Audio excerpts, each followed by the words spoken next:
প্ৰধানমন্ত্ৰী নৰেন্দ্ৰ মোদীয়ে অসম তথা উত্তৰ পূৰ্বাঞ্চলক কিমান ভাল পায় সেয়া মুখ্যমন্ত্ৰী ডক্টৰ হিমন্ত বিশ্ব শৰ্মাৰ মুখত শুনিবলৈ পোৱা গ'ল।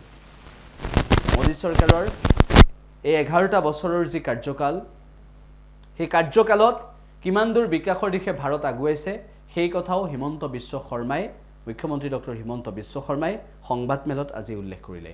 নিৰ্মম প্ৰহাৰ আৰু চূড়ান্ত প্ৰহাৰে আজি প্ৰমাণ কৰিছে যে ভাৰতবৰ্ষ বিশ্বৰ ভিতৰত এনে এখন ৰাষ্ট্ৰ যোনে কেতিয়াও নিজৰ ভূমিত সন্ত্ৰাসবাদক সমৰ্থন নকৰে আৰু প্ৰধানমন্ত্ৰী নৰেন্দ্ৰ মোদী ডাঙৰীয়াই আমাৰ দেশৰ যিটো গভৰ্নেন্সৰ ৰুল আছিলে যে সন্ত্ৰাসবাদৰ আক্ৰমণ হ'লে আমি সহ্য কৰোঁ, আমি তাক পাহৰিবলৈ চেষ্টা কৰোঁ।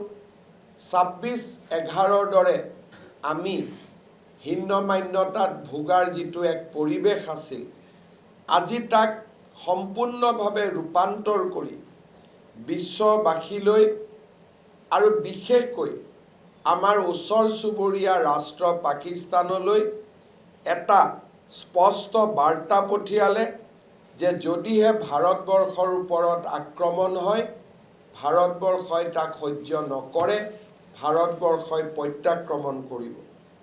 এই সময়ছোৱাৰ ভিতৰতেই চন্দ্ৰায়ন, গগনায়ন আৰু বিভিন্ন ছেটেলাইটেৰে ভাৰতে মহাকাশখনো জয় কৰাৰ দিশত আগুৱাই গ'ল। ভাৰতবৰ্ষৰ নেশ্যনেল হাইৱে, ভাৰতবৰ্ষৰ পোৰ্ট আৰু ভাৰতবৰ্ষৰ ৰেলৱে নেটৱৰ্ক, এই আটাইবোৰৰ ক্ষেত্ৰত প্ৰধানমন্ত্ৰী নৰেন্দ্ৰ মোদী ডাঙৰীয়াই গ্ল'বেল ইনফ্ৰাষ্ট্ৰাকচাৰৰ লগত প্ৰতিযোগিতা কৰিবলৈ আগবাঢ়িছে আৰু তাৰ ফলত প্ৰতিটো দিনাই আমি একোটা ইঞ্জিনিয়াৰিং মাৰ্ভেল আমি দেখা পাব সক্ষম হৈছোঁ।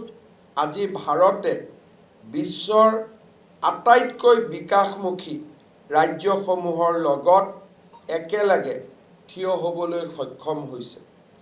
প্ৰধানমন্ত্ৰী নৰেন্দ্ৰ মোদী ডাঙৰীয়াই অসমলৈ ৩৫ বাৰ এতিয়ালৈকে আহিবলৈ সক্ষম হৈছে।